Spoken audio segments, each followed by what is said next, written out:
Hello students, आज हम applied psychology के बारे में बात करेंगे। साइकोलॉजी साइंस ये एक ऐसी ब्रांच है जिसमें ह्यूमन बिहेवियर और मेंटल प्रोसेस को साइंटिफिक मेथड की सहायता से स्टडी किया जाता है। बिहेवियर के ऐसे बहुत से एस्पेक्ट होते हैं, जैसे इकोनॉमिकल, पॉलिटिकल और ऐसे कोई बहुत से एस्पेक्ट होते हैं। ऐसे ही बिहेवियर भी मात्रा और गुणों के बेस पर डिफरेंट टाइप के बिहेवियर भी होते हैं। इन डिफरेंट एस्पेक्ट से रिलेटेड बहुत सी प्रॉब्लम्स होती हैं और इन प्रॉब्लम से रिलेटेड बहुत सी स्टडी की जाती है, रिसर्च की जाती है। उन स्टडी के बेस पर जो थ्योरीज प्रिंसिपल बनते हैं, मैथड डेवलप होते हैं, यह सब जनरल साइकोलॉजी में आता है, जिसे हम प्योर साइंस या बेसिक साइंस भी कहते हैं। जनरल साइकोलॉजी की थ्योरीज प्रिंसिपल को रियल सिचुएशन में यूज़ करना ही अप्लाइड साइकोलॉजी है। अर्थात जनरल साइकोलॉजी में जितने भी थ्योरीज़ हैं, मेथड्स हैं, प्रिंसिपल हैं, उनको जब हम प्रैक्टिकल फील्ड में अप्लाई कर देते हैं तो वह अप्लाइड साइकोलॉजी है। सिंपल वर्ड्स में अगर एक्सप्लेन करना हो तो प्योर साइकोलॉजी थ्योरेटिकल बेसिस है। प्योर साइकोलॉजी की थ्योरीज को रियल सिचुएशन में अप्लाई करना अप्लाइड साइकोलॉजी है। Applied psychology is a branch of psychology which seeks to apply to practical problem and practical life the method and result of pure specially experimental psychology. Henry Elliott 1993 के according applied psychology की एक ऐसी branch है जिसमें pure psychology और specially experimental psychology के method और result को प्रैक्टिकल प्रॉब्लम और प्रैक्टिकल लाइफ पर अप्लाई किया जाता है। According to Webster's online dictionary, applied psychology is the use of psychological principle and theories to overcome problem in the other areas. Applied psychology other area से related problem को overcome करने के लिए psychological principle का use किया जाता है। अर्थात अप्लाइड मीन्स नॉलेज को एप्लीकेशन में लाना। जब साइकोलॉजी की नॉलेज को एप्लीकेशन में लाया जाता है और डिफरेंट टाइप की प्रॉब्लम्स को सॉल्व करने की कोशिश की जाती है तो वह अप्लाइड साइकोलॉजी बन जाती है। रैप्सन 2001 ने रियल वर्ल्ड रिसर्च ऑक्सफोर्ड बैकवर्ल्ड में यह स्पष्ट किया कि जिस विज्ञान में अप्लाइड रिसर्च या अप्लाइड इंक्वायरी का यूज़ किया जाता है उसे अप्लाइड साइंस का नाम दिया जाता है। ह्यूग मंस्टरबर्ग को फादर ऑफ अप्लाइड साइकोलॉजी के नाम से जाना जाता है। 1907 में उन्होंने बहुत सी रचनाओं को प्रेजेंट किया जिसमें लाइफ के डिफरेंट एस्पेक्ट, डिफरेंट फील्ड जैसे legal area, industrial area, education field, ऐसे और भी बहुत से फील्ड एरियाज़ में साइकोलॉजी के प्रिंसिपल और मेथड के यूज़ को उजागर किया।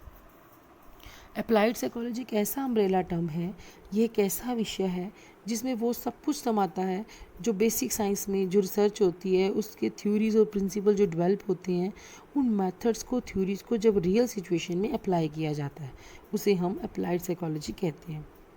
इस प्रकार हम कह सकते हैं कि अप्लाइड साइकोलॉजी का कैसा हिस्सा है जिसका संबंध हमारी डेली रूटीन की लाइफ की प्रॉब्लम्स पर साइकोलॉजिकल रिसर्च, थ्योरीज और साइकोलॉजिकल मेथड को अप्लाई करने से है।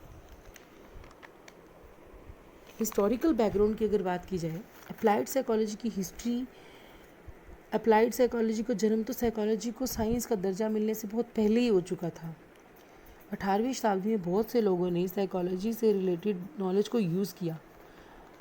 अगर हम बात करें अपने इतिहास की तो भगवान श्री कृष्ण ने जो अर्जुन को उपदेश दिया था, जो गीता का उपदेश दिया था, केवल अपने अपने विचारों के माध्यम से श्री कृष्ण जी ने अर्जुन के सभी भ्रम को दूर कर दिया था। उन्होंने अर्जुन को मेंटली प्रिपेयर किया था ताकि वो अपने कर्तव्यों को निभा सकें, अपना फ़र्ज़ निभा सकें। वो भी हमारी साइकोलॉजी का ही हिस्सा था। ह्यूग मंस्टरबर्ग ने अप्लाइड साइकोलॉजी में अपना महत्वपूर्ण योगदान दिया। उन्हें फादर ऑफ अप्लाइड साइकोलॉजी कहा जाता है। अरस्तु और प्लेटो ने भी एजुकेशन फील्ड में साइकोलॉजी की एप्लीकेशन पर बल दिया। पेस्टोलॉजी 1774 ने चाइल्ड डेवलपमेंट का साइंटिफिक डिस्क्रिप्शन दिया। उन्होंने इस बात पर बल दिया कि बच्चों की एजुकेशन से रिलेटेड जितनी भी प्रॉब्लम्स हैं उनके सोल्यूशन करने के लिए उनमें फ़िज़िकल और मेंटल डेवलपमेंट के अकॉर्डिंग ही उनकी प्रॉब्लम का सोल्यूशन किया जाए। जॉन हर्बर्ट ने एसोसिएशन की इम्पोर्टेंस को प्रेजेंट किया। जॉन लॉक ने और जे मिल ने भी अपना पूरा योगदान दिया उसमें। गैब्रियल कैम्पेयर ने टीचर्स के लिए एक ऐसी बुक की रचना की जिसमें बच्चों के खेल के महत्व पर जोर डाला गया और ऐसे मेथड्स की ओर जोर डाला जिसमें बच्चों की क्यूरियोसिटी बढ़ सके और उनकी मेमोरी में इम्प्रूवमेंट लाया जा सके। विलियम प्रेयर ने the soul of a child की रचना की जिसमें चाइल्ड डेवलपमेंट के तरीक़ों को बताया। और ले ने एजुकेशन प्रैक्टिस में साइकोलॉजी की नॉलेज को अप्लाई करने पर काफ़ी ज़ोर दिया। जब विलियम विंट ने 1879 में लिप्सिंग में अपनी पहली साइकोलॉजी लैब की स्थापना की। 1883 में जीएस हॉल ने लाइफ स्पैन साइकोलॉजी की रचना की और बच्चों के मन को समझने में साइकोलॉजिकल मेथड को यूज़ करने पर काफ़ी बल दिया। और 1884 में गैलन ने साइकोलॉजी की एप्लीकेशन को प्रेजेंट करने के लिए पहली एंथ्रोपोमेट्रिक लेबोरेटरी की स्थापना की, जहां उन्होंने मानव की फिजिकल और साइकोलॉजिकल विशेषताओं का मापन शुरू किया। 1886 में जॉन ज़ोले ने द्वारा रचित टीचर्स हैंडबुक ऑफ साइकोलॉजी का प्रकाशन हुआ। यह टीचर्स की गाइडेंस में साइकोलॉजी की एप्लीकेशन को व्यवहारिकता को उजागर करती है। उन्होंने बच्चों में लैंग्वेज, परसेप्शन, मेमोरी तथा बहुत सी फैसिलिटीज़ का एम्पेरिकल स्टडी किया। 20वीं शताब्दी से पहले से ही साइकोलॉजी को अप्लाई करने पर जोर दिया जा रहा था। आजकल हमारी सोसाइटी में डेली रूटीन में जो प्रॉब्लम्स हमारे सामने आती हैं, इन प्रॉब्लम का सोल्यूशन करने के लिए साइकोलॉजी की प्रिंसिपल का प्रयोग बढ़ रहा है और हर क्षेत्र में रिसर्च वर्क में इन प्रिंसिपल का व्यवहारिक रूप देखा जा सकता है। 1901 में विलियम स्टर्न ने विटमर टेस्टिमोनी, 1907 में विटमर द्वारा स्कूल के बच्चों के सीखने तथा बिहेवियर से रिलेटेड प्रॉब्लम को सॉल्व करने का प्रयास किया गया। 1908 में ह्यूग मंस्टरबर्ग ने लीगल फील्ड में साइकोलॉजी की इम्पोर्टेंस को बताया। 20वीं शताब्दी के दूसरे दशक में अप्लाइड साइकोलॉजी का महत्व और बढ़ा। ह्यूग मंस्टरबर्ग ने 1913 में साइकोलॉजी और इंडस्ट्रियल एफिशिएंसी की रचना की। इस बुक में जो उन्होंने बुक की रचना की, इस बुक में इस बात पर बल दिया कि अगर बॉस और एम्प्लॉयज़ में तालमेल बढ़ा दिया जाए तो वर्क परफॉर्मेंस बढ़ती है। कर्मचारी और कारोबार में कोऑर्डिनेशन बन जाए तो कर्मचारी की काम करने की गति भी बढ़ती है और साथ ही प्रोडक्टिविटी भी बढ़ती है। 1917 में पहली शोध पत्रिका जर्नल ऑफ अप्लाइड साइकोलॉजी का प्रकाशन हुआ। इंडस्ट्रियल साइकोलॉजी को में अधिक प्रयोग होने से बॉस और एम्प्लॉय रिलेशन काफ़ी स्ट्रॉन्ग हुए, जिसमें वर्क परफॉर्मेंस बढ़ा। 1920 में विटमर ने वोकेशनल गाइडेंस क्लिनिकल की स्थापना की। 1921 में टर्मन ने की शुरुआत की, जिससे मिली नॉलेज का यूज़ यूनिवर्सिटीज़ में किया जाता था। 1921 में एपीए को काउंसलिंग साइकोलॉजी का विकास हुआ, कंसल्टिंग साइकोलॉजी का विकास हुआ। इसी वर्ष हरमन रोशा 1884 ने पर्सनालिटी तथा साइकोपैथोलॉजी को मेज़र करने के लिए रोशा टेस्ट की रचना की। 1938 में मर्रे तथा मार्गन ने टीएटी थीमेटिक एपरसेप्शन टेस्ट का निर्माण किया, जिसमें पर्सनालिटी को मेज़र किया जाता है। 1938 में ही अमेरिका में American association for applied psychology नाम के संगठन का निर्माण किया। दूसरे विश्व युद्ध के दौरान अप्लाइड साइकोलॉजी का प्रयोग हर फील्ड में होने लगा। इंडस्ट्रियल में सिलेक्शन में भी जो बड़ी बड़ी इंडस्ट्रीज़ होती हैं उनमें सिलेक्शन कैसे की जाए, इसमें भी अप्लाइड साइकोलॉजी का यूज़ बढ़ा। सिलेक्शन के साथ साथ प्रमोशन में भी अप्लाइड साइकोलॉजी का काफ़ी यूज़ किया जाने लगा। 1923 में कोर्ट में आई विटनेस से रिलेटेड साइकोलॉजिस्ट की एक्सपर्ट के रूप में पहचान की गई। 1925 में सेना में मिलिट्री साइकोलॉजिस्ट की रेगुलर वे से सिलेक्शन शुरू हो गई। इस प्रकार साइकोलॉजिस्ट सिलेक्शन ऑफिसर के पद पर कार्य करने लगे। 1926 में हार्वर्ड यूनिवर्सिटी में साइकोलॉजिकल क्लिनिक की स्थापना की गई। 1949 में साइकोलॉजी में क्लिनिकल टेस्ट का मॉडल प्रेजेंट किया गया। इसे बॉल्डर मॉडल या साइंटिस्ट पिटिशनर मॉडल का नाम भी दिया जाता था। इस मॉडल के अकॉर्डिंग ये क्लिनिकल साइकोलॉजिस्ट साइंटिस्ट के साथ साथ प्रैक्टिशनर के रूप में भी ट्रेंड हो सकता है। दूसरे विश्व युद्ध के बाद तो अप्लाइड साइकोलॉजी की फील्ड और विस्तार रूप से बढ़ती गई। उसके बाद तो जैसे लाइफ की हर फील्ड में ही अप्लाइड साइकोलॉजी का यूज़ होने लगा। हर फील्ड में हर प्रॉब्लम के सॉल्यूशन में साइकोलॉजिकल गाइडेंस दी जाने लगी।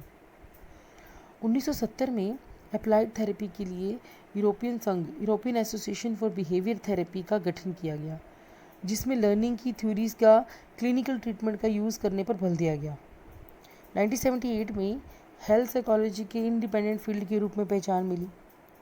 1979 में एलिजाबेथ लॉफ्टस ने आई विटनेस टेस्टिमोनी की रचना की, जिसमें लीगल एरिया में साइकोलॉजिस्ट के रोल को माना गया कि कितना इम्पोर्टेंट है, कितना इम्पोर्टेंट जो लीगल एरिया में साइकोलॉजिस्ट, वहीं से कितना उनका योगदान है, वहीं से फॉरेंसिक साइकोलॉजी की शुरुआत हुई। 2001 में APA द्वारा फॉरेंसिक साइकोलॉजी को इंडिपेंडेंट फील्ड के रूप में मान्यता मिली।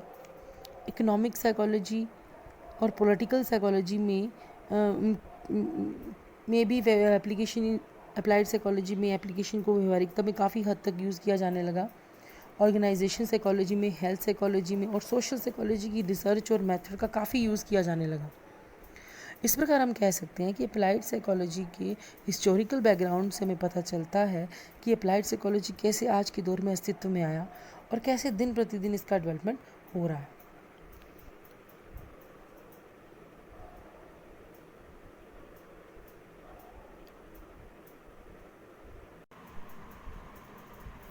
साइकोलॉजी साइंस की एक ऐसी ब्रांच है जिसमें ह्यूमन बिहेवियर और मेंटल प्रोसेस को साइंटिफिक मेथड की सहायता से स्टडी किया जाता है।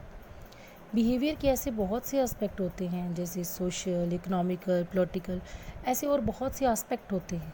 ऐसे ही बिहेवियर, मात्रा और गुणों के बेस पर डिफरेंट टाइप के बिहेवियर होते हैं। इन डिफरेंट एस्पेक्ट से रिलेटेड बहुत सी प्रॉब्लम होती है और इन प्रॉब्लम से रिलेटेड बहुत सी स्टडी की जाती है, रिसर्च की जाती है।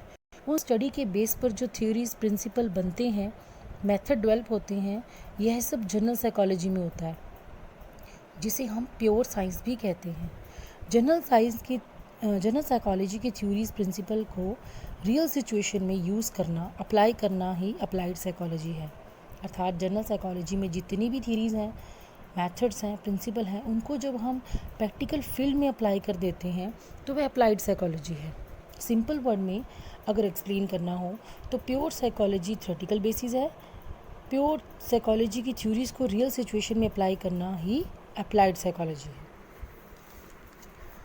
अप्लाइड साइकोलॉजी साइकोलॉजी की एक ऐसी शाखा है जिसका कंसर्न विज्ञान की खोजों और मेथड का यूज़ करके ह्यूमन बिहेवियर की प्रैक्टिकल प्रॉब्लम को सॉल्व करने से है। ह्यूग मंस्टरबर्ग को फादर ऑफ अप्लाइड साइकोलॉजी के रूप में जाना जाता है। ह्यूग मंस्टरबर्ग ने मनोविज्ञान को 3 भागों में बांटा है: theoretical psychology, applied psychology and psychotechnic. Theoretical psychology में साइकोलॉजी की जनरल थ्योरीज को लिया जाता है। जब डिफरेंट एरिया में अदर साइंस से रिलेटेड फैक्ट्स को साइकोलॉजिकल वे से स्टडी किया जाता है तो वह अप्लाइड साइकोलॉजी बन जाता है। जैसे कलर की फिजिक को साइकोलॉजिकल बेसिस पर स्टडी किया जाए तो वह अप्लाइड साइकोलॉजी है।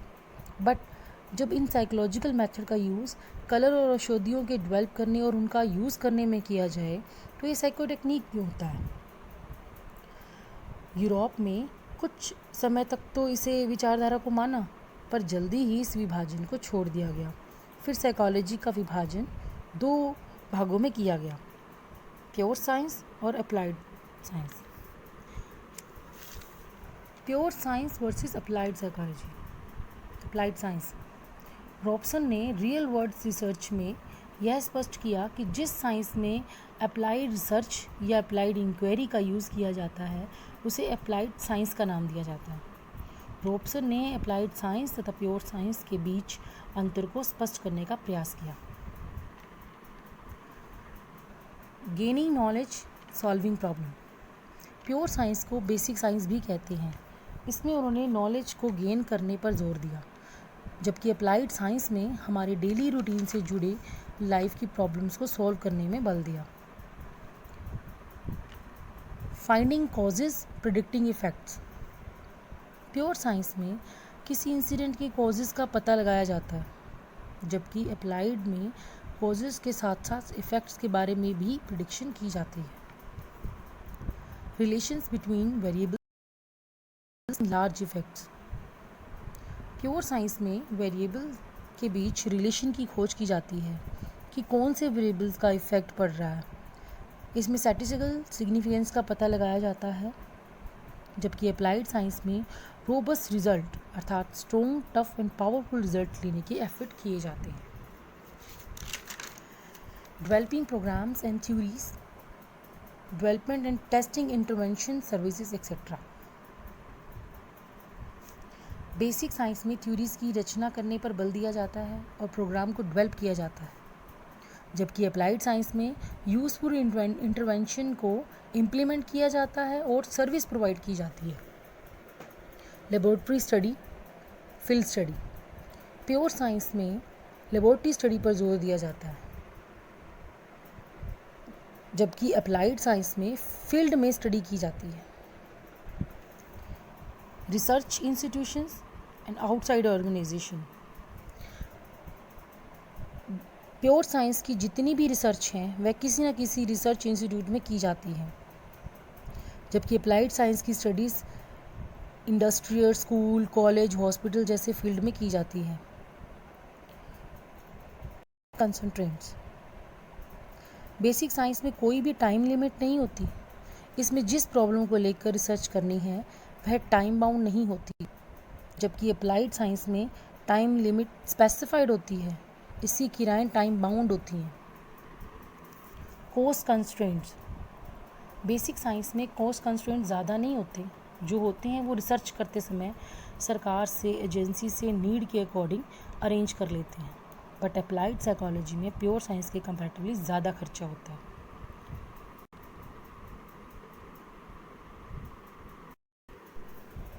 Consistency in study.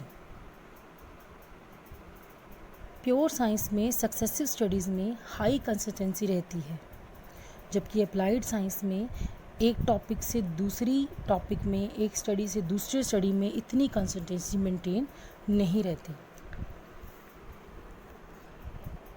Initiation of topic.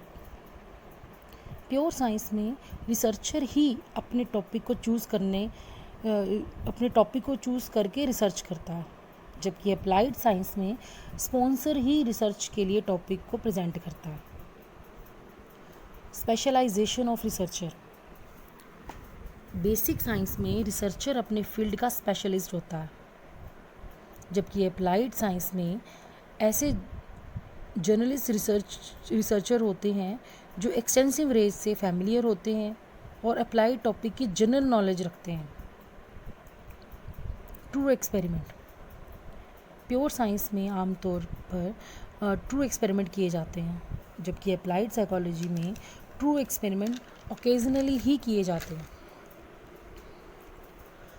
Number of method used. Pure science में मोस्टली एक मेथड का यूज़ करते हैं, जबकि अप्लाइड साइंस में मल्टीपल मेथड का यूज़ किया जाता है। ओरिएंटेशन। प्योर साइंस में जो स्टडीज़ होती हैं वो एकेडमिक पीयर्स, जो वहाँ के साथियों की ओर ओरिएंटेड होते हैं, जबकि अप्लाइड साइंस में जो भी स्टडीज़ होती हैं वो क्लाइंट ओरिएंटेड होती हैं। प्रेस्टीज। प्योर साइंस की जो रिसर्च होती है उन रिसर्च की हाई एकेडमिक प्रेस्टीज होती है, जबकि अप्लाइड साइंस की रिसर्च को ड्यूबियस की संज्ञा दी जाती है, जो कि अनसर्टेन और डाउटफुल होते हैं।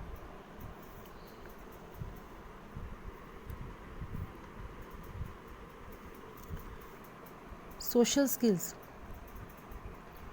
प्योर साइंस में रिसर्चर में ज़रूरी नहीं कि ज़्यादा सोशल स्किल डेवलप हों, बट अप्लाइड साइंस में रिसर्च के लिए, स्टडीज़ के लिए कंपैरेटिवली ज़्यादा डेवलप स्किल होना ज़रूरी है। इस प्रकार हम कह सकते हैं कि बेसिक साइंस और अप्लाइड साइंस में काफ़ी अंतर है, दोनों की अपनी अपनी इम्पोर्टेंस है।